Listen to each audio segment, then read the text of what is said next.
Okay चलिए, तो आज एक इंपॉर्टेंट पार्ट है अपना जो देखना अपने को कार्बोक्सिलिक एसिड्स में, एसिडिटी ऑफ कार्बोक्सिलिक एसिड। हम यहां पर पढ़ने वाले हैं acidity of carboxylic acid, carboxylic acids. Carboxylic acids में उसका एसिडिक नेचर और what will be the effect of donating and withdrawing groups on the acidity and difference between the acidity of aliphatic and aromatic। ठीक है, ये सारे points हम यहाँ पर इन डिटेल कवर करने वाले हैं, इसलिए सब लोग पूरा ध्यान से देखना है। ठीक है, सबसे पहले मैं आपको बता दूं एक पॉइंट कि carboxylic acid is a good acidic in nature. Carboxylic acid easily gives H plus ion on dissociation। Oxygen का निगेटिविटी 3.5, हाइड्रोजन का निगेटिविटी 2.1। तो जब बॉन्ड ब्रेक होगा तो डेफिनेटली दोनों इलेक्ट्रॉन कौन रख लेगा? ऑक्सीजन। ऑलरेडी इनके पास क्या होते हैं? लोन पेयर्स, ये आपको पता है। ठीक है, ऑक्सीजन के पास। और जब बॉन्ड ब्रेक होगा हेट्रोलिसिस, तो दोनों इलेक्ट्रॉन कौन रख लेगा? ऑक्सीजन। तो क्या बन जाएगा ये RCO minus and OH, sorry, O double bond O, so it is called carboxylate ion plus H plus। so this carboxylic acid easily gives H plus ions। ये easily H plus ion देता है, इसलिए ये एक अच्छा acid है। why it gives H plus ion easily? why not alcohol? Alcohol को compare किया तो alcohol is weakly acidic as compare to carboxylic acid. अगर आपने कार्बोक्सिलिक एसिड से कंपेयर किया तो यहां पर अल्कोहल की एसिडिटी क्या है? कम है। ठीक है, व्हाई? तो हम कंपेयर कर सकते हैं। अगर अल्कोहल में आपने H का डिसोसिएशन किया ROH, तो ये H लॉस करने के बाद क्या बन जाता है? ये RCO minus plus H plus. ये अल्कोऑक्साइड आयन है, alkoxide ion, but it is not stable. This carboxylic ion is very much stable as compare to alkoxide. ये अल्कोऑक्साइड के कंपैरिजन में ये ज्यादा स्टेबल है। इसका रीजन ये है कि इसमें रेजोनेंस होता है, pi bond lone pair resonance. तो ये पॉइंट मैं आपको पहले बता चुका हूं। जो कार्बोक्सिलेट होता है, यहीं पर कंपेयर करते हैं हम इसको इसके साथ में कि ये अल्कोऑक्साइड बना है। लेकिन अगर हम लेते हैं कार्बोक्सिलिक एसिड, जैसे सिंपली लिखता हूं ऐसे, तो ये डिसोसिएशन करने पर क्या देता है? RCO माइनस, अभी जो हम देख रहे थे सेम ऊपर वाला, ये प्लस H प्लस।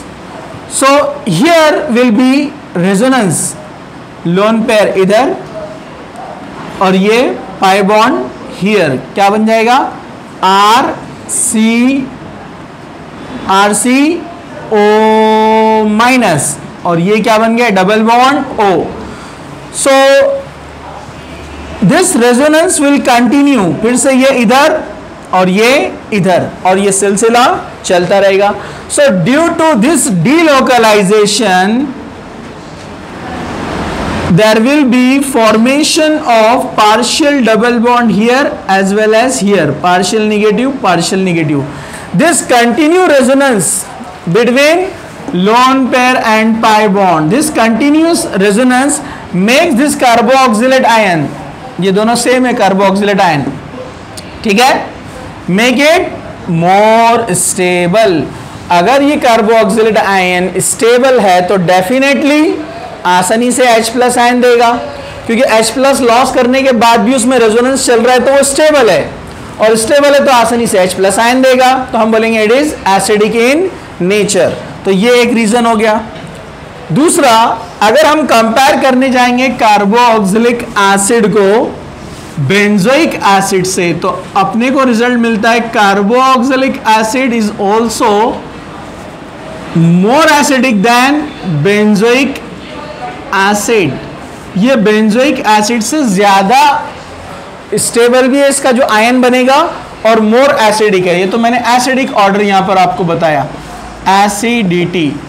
चलिए अब हम देखते हैं रेजोनेंस। इसका रेजोनेंस तो अपने को पता चल गया यहाँ पर। ओके, अगर बेंजोइक एसिड हाइड्रोजन लॉस करता है तो रेजोनेंस कैसे फॉर्म होता है? COOH, benzoic acid. ये इसके लोन पेयर इसके पास ऑलरेडी होते हैं। ओके, डिसोसिएशन जब होगा वाटर के अंदर तो H+ लॉस होगा। यहाँ के जो बॉन्डेड इलेक्ट्रॉन है ब्रेक होकर किसके पास चले जाएंगे? ऑक्सीजन के पास, क्योंकि उसकी नेगेटिविटी ज़्यादा है। तो ये बन गया O, पहले के 2 लोन पेयर, और ये बॉन्डेड इलेक्ट्रॉन जो ये थे यहाँ पर आ गए minus charge, double bond O, ये इसके lone pairs. Okay, it is called benzoate ion. क्या कहते हैं इसको? Benzoate ion. और क्या दिया इसने? H+। Okay, benzoic acid and carboxylic acid. तो यहां पर आप देखेंगे कि रेजोनेंस अगर कंपेयर किया जाए, तो इसमें यहां पर benzoic acid also acidic in nature and carboxylic acid it is also acidic in nature. Because of this symmetry in carboxylate ion, अगर आप यहां पर देखेंगे, इसको कंपेयर करेंगे, सी हियर, मैंने इसको ज्यादा एसिडिक बताया है? No, benzoic acid is more acidic than carboxylic acid. यहां पर देखिए आप, रेजोनेंस हो रहा है नहीं हो रहा है? यहां पर भी सेम रेजोनेंस है, यहां पर भी सेम रेजोनेंस है, correct? But benzoate ion is more stable then carboxylate. Again draw कर देता हूं यहां पर मैं, कार्बोक्सिलिक एसिड, इसने H लॉस किया, क्या बनाएगा? कार्बोक्सिलेट आयन, कार्बोक्सिलेट आयन और H+। तो यहां जो रेजोनेंस होगा ये भी होगा OCO के बीच में, यहां भी रेजोनेंस OCO के बीच में, लेकिन इसको प्लस रेजोनेंस कौन सा मिलने वाला है? रिंग का रेजोनेंस मिलेगा ना, अल्टरनेट पाई बॉन्ड्स है। तो this ion is more stable then the carboxylate ion. तो कार्बोक्सिलेट आयन से ज्यादा स्टेबल है, इजीली H+ आयन देगा। तो हम बोलेंगे benzoic acid is more acidic than carboxylic acid. एक कंपैरिजन हम करते हैं, अगर हम लेते हैं यहां पर अल्कोहल, क्या लेते हैं हम यहां पर? सॉरी, अल्कोहल नहीं, फिनॉल। क्या लेते हैं?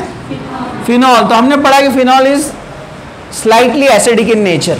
तो फिनॉल के अंदर भी देखिए, यहां पर अगर हम बॉन्ड ब्रेक करते हैं तो ये इलेक्ट्रॉन्स कौन रख लेगा? ऑक्सीजन। तो ये फिनॉक्साइड आयन बनाता है, याद है क्या आपको? ये बनाएगा फिनॉक्साइड आयन, H+ लॉस किया, H+। So this is phenoxide ion. अब आप सोच रहे होंगे, ठीक है, बेंजोइक एसिड में बेंजोइड आयन बनता है, रिंग की वजह से रेजोनेंस ज्यादा है, इसलिए ये ज्यादा एसिडिक है कार्बोक्सिलिक एसिड से, ठीक है, no problem. What about phenol? It also contains benzene ring but it is less acidic than carboxylic acid. ये कार्बोक्सिलिक एसिड से क्या है? Less acidic. उसका रीजन क्या है? अगर दोनों के हम कंपेयर करेंगे आयंस, जैसे कार्बोक्सिलिक एसिड से क्या बनता है? कार्बोक्सिलेट आयन, जिसको हम कैसे बनाते हैं? इस तरह से, जो अभी मैंने यहां पर बताया, देखिए आप। तो इसमें सिमिट्री है, यस। और इसको देखिए फिनॉक्साइड को इस तरह हम ड्रॉ करते हैं, यहां पर, यहां सिमिट्री नहीं है, मीन्स ऊपर मोर इलेक्ट्रोनेगेटिव ऑक्सीजन है और नीचे कौन है? कार्बन्स। रिंग मतलब कौन है? सो इलेक्ट्रॉन शिफ्टिंग किस तरफ होगा? इस तरफ, ऑक्सीजन की तरफ। समझा आपको? जबकि ये स्ट्रक्चर में क्या है? इधर भी ऑक्सीजन है और इधर भी ऑक्सीजन है। तो यहां पर जो रेजोनेंस है वो इक्वली डिस्ट्रीब्यूटेड है, मतलब स्ट्रक्चर इज सिमेट्रिकल। और जो सिमेट्रिकल होता है उसकी स्टेबिलिटी क्या होती है? ज्यादा। तो ये ज्यादा स्टेबल है, it is symmetrical, it is unsymmetrical. Oxygen more negative, electron का पोलराइजेशन इस तरफ ज्यादा होगा। समझा आपको? तो जो सिमेट्रिकल होता है ज्यादा स्टेबल होता है, ज्यादा स्टेबल होता है मतलब अच्छे से H+ आयन देगा, मतलब मोर एसिडिक। मतलब अगर हम कंपेयर करना चाहे तो हम कंपेयर कर सकते हैं सिंपली ऐसे, जो यहां पर आपको दिख रहा है। आप कहेंगे benzoic acid is more acidic than carboxylic acid, carboxylic acid is more acidic then phenol, phenol is more acidic then alcohol. समझा? ये हम पहले देख चुके हैं, फिनॉल ज्यादा एसिडिक क्यों होता है अल्कोहल से, क्योंकि अल्कोहल में क्या बनता है, अल्कोक्साइड आयन, जिसमें कोई रेजोनेंस नहीं है। समझा आपको? जबकि फिनॉल में जो बनता है फिनॉक्साइड, उसमें कुछ ना कुछ रेजोनेंस है। तो ये ऑर्डर रहेगा, benzoic acid is more acidic than carboxylic acid, carboxylic acid is more acidic then phenol, phenol is more acidic then alcohol. अब हम देखेंगे, ये ऑर्डर तो अपने को समझ में आ गया, और एग्जांपल से हम इसको कंपेयर करेंगे अदर फंक्शनल ग्रुप से, और साथ ही साथ उसमें देखेंगे डोनेटिंग और विड्रॉइंग का इफेक्ट। पहले इसको आप लिख लीजिए, पॉज करो, पॉज नीचे।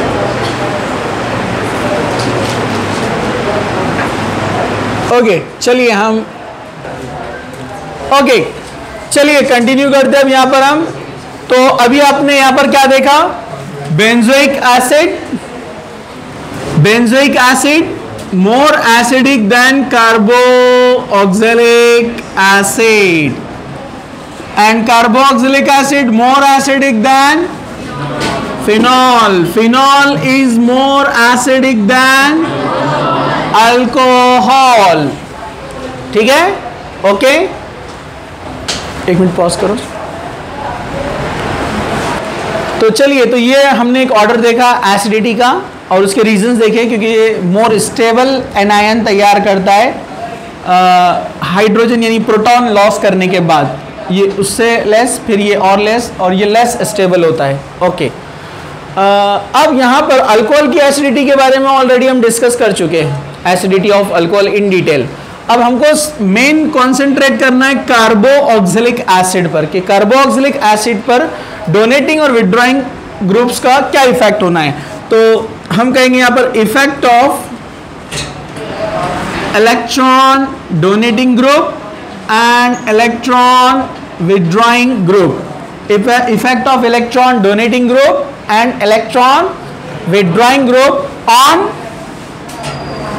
Carboxylic acid. कार्बोक्सिलिक एसिड पर क्या इफेक्ट होने वाला है, ये हम देखते हैं, थोड़ा सा ध्यान से देखो। तो सबसे पहले हम एकदम बेसिक एग्जांपल से जाते हैं, जरा ध्यान से देखिए। जैसे ये है फॉर्मिक एसिड, मैं या इसकी जगह इसको यहां पर ऐसे लिखता हूं, ये है फॉर्मिक एसिड HCOOH। तो आप देखेंगे formic acid is more acidic then acetic acid. कौन मूव हो रहा है वो कंटिन्यू, इधर देखो। तो यहां पर ये फॉर्मिक एसिड एसिटिक एसिड से ज्यादा एसिडिक है। उसका रीजन क्या है, because this CH3 is electron donating group. मैंने आपको लिस्ट दिया था एलिफेटिक और एरोमेटिक दोनों की। एरोमेटिक का हम स्पेशल डिस्कस करेंगे, जहां जहां जो आएगा वो उसका अलग से एसिडिटी, ठीक है। तो यहां पर हम अभी एलिफेटिक के बारे में बात कर रहे हैं सिर्फ। तो उस लिस्ट में हमने देखा अल्काइल ग्रुप्स क्या होते हैं, electron donating. Electron donating means electron pushing, ये इलेक्ट्रॉन मूव करेंगे कार्बन की तरफ, तो यहाँ इलेक्ट्रॉन डेंसिटी क्या होगा, बढ़ जाएगा। जब इलेक्ट्रॉन डेंसिटी यहाँ पर बढ़ेगा तो ये oxygen negative, negative negative repulsion, this bond will become weak and this bond will become strong. जब बॉन्ड स्ट्रॉन्ग होगा तो डेफिनेटली ब्रेक होना डिफिकल्ट है, मतलब लेस H+ आयन मिलेंगे, नो डाउट मिलेगा H+ ही, लेकिन इससे कंपेयर किया तो यहाँ पर H+ आयन क्या मिलेंगे अपने को, लेस, मतलब acidity is less. Less H+ ion means less acidic, जिसको हम कैसे रिप्रेजेंट करते थे मैंने अल्कोहल में भी आपको बताया। अगर हम जनरल रिएक्शन लेते हैं RCOOH, आपने इसको वाटर में डाला है तो ये बनाता है यहाँ पर RCOO- और क्या बनता है H3O+। यहाँ H2O ने ये H को ले लिया, तो हम जनरली रिएक्शन में जो लिखते हैं ना कि H+ मिलेगा, तो वो क्या रहता है actually H3O+, H+ in water H3O+, hydronium ion. तो जहां पर भी रिवर्सिबिलिटी की साइन तैयार होती है, इक्विलिब्रियम बोलते हैं ना, हमने पढ़ा इक्विलिब्रियम में, तो जहां भी रिवर्सिबिलिटी की साइन तैयार होती है इक्विलिब्रियम, तो हम वहां क्या लेते हैं, कांस्टेंट। तो constant is equal to concentration of products. कौन कौन है प्रोडक्ट्स, RCOO- एंड H3O+, ये प्रोडक्ट है, अपॉन रिएक्टेंट्स RCOOH का कंसंट्रेशन एंड H2O का कंसंट्रेशन। लेकिन ये भी हमने देखा था कि जो H2O है जिस क्वांटिटी में हम उसको लेते हैं उसका वेरी लिटिल अमाउंट यूज होता है, निग्लिजिबल। एक बकेट में से आपने छोटा सा 2-3 ml पानी निकाल लिया तो कुछ फर्क पड़ने वाला है, तो उसको क्या कंसिडर करते हैं, कांस्टेंट, और इसको कांस्टेंट बनाकर इधर लेकर आ जाते हैं। पहले से ये कांस्टेंट और ये कांस्टेंट, नया कांस्टेंट बनता है Ka एसिड के लिए, concentration of RCOO minus and H3O plus upon RCOO, molar concentration of carboxylic acid, square bracket concentration को बताता है, ठीक है। जितने ज्यादा H प्लस आयन उतने ज्यादा H3O प्लस मिलेंगे, जितने ज्यादा H3O प्लस मिलेंगे Ka वैल्यू उतनी ज्यादा, तो जितने H प्लस ज्यादा मिलते हैं उतनी एसिडिटी ज्यादा होती है, H3O प्लस ज्यादा मिलते हैं, Ka वैल्यू ज्यादा। समझा आपको? तो जो विड्रॉइंग डोनेटिंग ग्रुप होते हैं, जब वो इलेक्ट्रॉन पुश करते हैं तो यहाँ इलेक्ट्रॉन डेंसिटी बढ़ जाती है, निगेटिव निगेटिव रिपल्शन, और ये बॉन्ड स्ट्रांग हो जाता है, ये बॉन्ड वीक, जिससे H प्लस आयन क्या मिलते हैं अपने को, फ्यू, कम, इसलिए एसिडिटी क्या होती है, कम। जबकि यहाँ कोई डोनेटिंग ग्रुप नहीं है इसलिए इसका एसिडिटी ज्यादा। लेकिन इसमें हम थोड़ा सा चेंज करते हैं, ये कौन है, एसिटिक एसिड, और ये कौन है, formic acid, acetic acid, formic acid. लेकिन इसी में हम थोड़ा सा चेंज करते हैं, एक हाइड्रोजन निकाल के Cl लगा देते हैं, तो क्या बन जाएगा, Cl CH2 COOH। Now it is more acidic then formic acid. क्यों? विड्रॉइंग ग्रुप, जब विड्रॉइंग ग्रुप आता है तो इलेक्ट्रॉन शिफ्ट होते हैं टुवर्ड्स मोर इलेक्ट्रोनिगेटिव एटम, जिसकी निगेटिविटी ज्यादा इलेक्ट्रॉन उस तरफ शिफ्ट होंगे, तो डेफिनेटली यहां पर क्या होगा, इलेक्ट्रॉन डेंसिटी कम होगा, मतलब पॉजिटिव कैरेक्टर बनेगा, पॉजिटिव कैरेक्टर बनेगा मतलब ये कौन रहेगा, निगेटिव, तो निगेटिव पॉजिटिव अट्रैक्शन, जिससे ये बॉन्ड क्या बनेगा, स्ट्रॉन्ग, और ये बॉन्ड क्या बनेगा, वीक, वीक बनेगा मतलब ज्यादा H प्लस आयन, ज्यादा H प्लस आयन मतलब मोर एसिडिक, इसलिए हम बोल रहे हैं कि electron withdrawing group increases acidity and donating group decreases acidity. तो हम यहां पर बोलेंगे इलेक्ट्रॉन विड्रॉइंग ग्रुप, मतलब इलेक्ट्रॉन खींचने वाले, और ये कौन होते हैं, जिसकी निगेटिविटी ज्यादा है, या फिर मैंने जो लिस्ट आपको बताई वो आपको लर्न करना है, NO2 NH3+, याद है आपको, वो लिस्ट आपको लर्न करना है, वो लर्न नहीं किए तो आप कंपेयर नहीं कर सकते, ठीक है। तो electron withdrawing group increases acidity in carboxylic acid, उल्टा electron donating group decreases acidity. Okay, चलिए अब कुछ एग्जाम्पल लेते हैं। FCH2 COOH, Cl CH2 COOH, Br CH2 COOH, fluoroacetic acid, chloroacetic acid, bromoacetic acid. अब सब विड्रॉइंग है, तो इसमें जो ज्यादा विड्रॉइंग रहेगा वो ज्यादा एसिडिटी शो करेगा। तो सबसे ज्यादा विड्रॉइंग कौन है, F।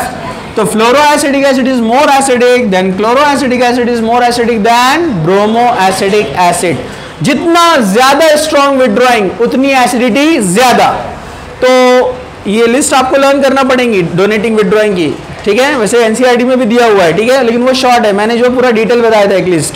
ओके, चलिए, तो जितना स्ट्रॉन्ग विड्रॉइंग ग्रुप रहेगा उतनी एसिडिटी ज्यादा। चलिए अब उल्टा करते हैं, हम डोनेटिंग ग्रुप लेकर आते हैं, CH3 CH3 CH3, 5 कार्बन वाला होता है वैलेरिक एसिड, ब्यूटरिक के बाद वैलेरिक, और ये नियो है ना, सॉरी ये टर्चरी है ना, कार्बन का नेचर क्या है, टर्चरी, जिसको फंक्शनल ग्रुप लगा हुआ है, टर्चरी वैलेरिक एसिड। वैसे आईयूपीएसी नेम बना सकते हैं आप, 1 2 3, 2 dimethyl propanoic acid, 2 dimethyl propanoic acid. So this acid is less acidic than isobutyric acid। 4 carbon वाला क्या होता है, ब्यूटेरिक एसिड। 4 कार्बन वाला क्या होता है, ब्यूटेरिक एसिड, और मिथाइल ब्रांच आया तो isobutyric acid. So isobutyric acid is more acidic than tertiary valeric acid and it is less acidic than the acetic acid या प्रोपियोनिक एसिड लो। Why? Donating group, donating group, donating group. कितने donating group आ गए, 3। जितने ज्यादा donating group acidity उतनी कम। जैसे यहां पर क्या था, विड्रॉइंग ग्रुप जितना अच्छा रहेगा उतनी एसिडिटी ज्यादा, यहाँ उल्टा डोनेटिंग ग्रुप जितने ज्यादा रहेंगे एसिडिटी उतनी कम, इसलिए सबसे कम। यहाँ डोनेटिंग ग्रुप कितना है, 2 ही है और यहाँ 1 ही है, तो इसलिए जितना स्मॉल डोनेटिंग ग्रुप रहेगा उतना अच्छा एसिड रहेगा। गेटिंग? चलो आप जरा ध्यान से देखो, यहां पर अगर क्वांटिटी बढ़ती है सेम ग्रुप की, जैसे मैं लिखता हूं यहां पर fluoro acetic acid, difluoro acetic acid, trifluoro acetic acid, trifluoro acetic acid. सबसे ज्यादा एसिडिक कौन रहेगा, क्योंकि फ्लोरो तो सब सेम है ना, लेकिन जितने ज्यादा रहेंगे उतनी एसिडिटी ज्यादा, इसलिए सबसे ज्यादा कौन रहेगा, ट्राइफ्लोरो, उससे कम डाइफ्लोरो, उससे कम फ्लोरो एसिटिक एसिड। गेटिंग? डिस्टेंस का भी इफेक्ट होता है, जैसे मैं लेता हूं यहां पर क्लोरो प्रोपियोनिक एसिड, ये अल्फा ये beta, beta chloro propionic acid, 3 carbon वाला प्रोपियोनिक एसिड, बीटा क्लोरो। दूसरा मैं लेता हूं यहां पर अल्फा क्लोरो, अल्फा क्लोरो। ज्यादा एसिडिक कौन रहेगा, अल्फा वाला ज्यादा एसिडिक रहेगा, रीजन क्लोज है ना, एसिड कार्बोक्सिलिक ग्रुप से वो क्लोज है तो उसका विड्रॉइंग इफेक्ट ज्यादा होगा। जैसे जैसे दूर जाते हैं तो इफेक्ट क्या होता है, कम। ये हमने इंडक्टिव इफेक्ट में देखे थे, जितना दूर जाएंगे इफेक्ट क्या होता जाता है, कम। तो यहां ये अच्छा इफेक्ट शो करेगा। समझा? गेटिंग? No problem. ओके, अगर हम एक एरोमेटिक का एग्जांपल लेते हैं, बेंजोइक एसिड, और इसको कंपेयर करते हैं हम नाइट्रोबेंजोइक एसिड, और इधर लेते हैं हम टूलिक एसिड। टूलिक एसिड मतलब टूलिन ग्रुप मतलब CH3। ये कौन है, nitrobenzoic acid, benzoic acid, toluic acid. Paramethyl benzoic acid बोलो आप इसको, पैरामीथाइल बेंजोइक एसिड या टूलिक एसिड। ज्यादा एसिडिक कौन रहेगा, nitro, then this one, then this one. तो रिंग में भी सेम होगा, विथड्रॉइंग ग्रुप, ये विथड्रॉइंग ग्रुप है NO2, और ये कौन है, डोनेटिंग ग्रुप। तो withdrawing group increases acidity, donating group decreases acidity. तो इसमें हम और एग्जांपल्स अलग से देखते हैं कुछ, ये तो मेन कंसेप्ट सारे इसमें आ गए एग्जांपल्स में। इसके अलावा भी और प्रैक्टिस के लिए फिर हम और बाद में देखते हैं इसको। ओके, चलिए स्टॉप करते हैं।